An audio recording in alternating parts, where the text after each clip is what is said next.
Work like hell. I mean, you just have to put in 80 to 100-hour weeks every week.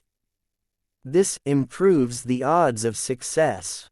If other people are putting in 40-hour work weeks and you're putting in 100-hour work weeks, then even if you're doing the same thing, you know that you will achieve in 4 months what it takes them a year to achieve. I've actually not read any books on time management. I'm interested in things that change the world or that affect the future, and wondrous, new technology where you see it, and you're like, wow, how did that even happen? How is that possible? Really pay attention to negative feedback and solicit it, particularly from friends. Ellipsis. Hardly anyone does that, and it's incredibly helpful. If you get up in the morning and think the future is going to be better, it is a bright day. Otherwise, it's not. What makes innovative thinking happen? I think it's really a mindset. You have to decide. Being an entrepreneur is like eating glass and staring into the abyss of death. I wouldn't say I have a lack of fear. In fact, I'd like my fear emotion to be less because it's very distracting and fries my nervous system. If you're trying to create a company, it's like baking a cake. You have to have all the ingredients in the right proportion. I think most of the important stuff on the internet has been built. There will be continued innovation, for sure, but the great problems of the internet have essentially been solved.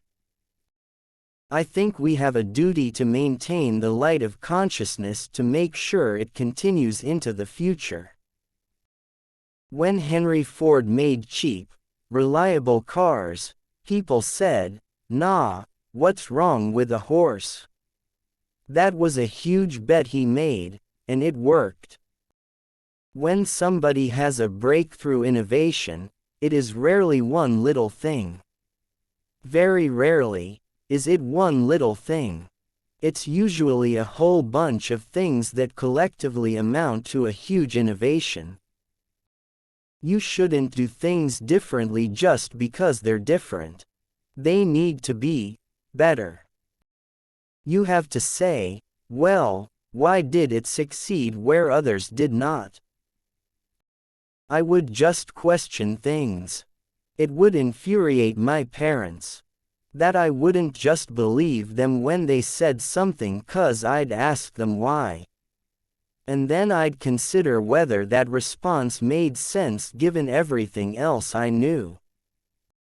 It's very important to like the people you work with, otherwise life and your job is gonna be quite miserable. We have a strict, no assholes policy at SpaceX. I think the best way to attract venture capital is to try and come up with a demonstration of whatever product or service it is, and ideally take that as far as you can.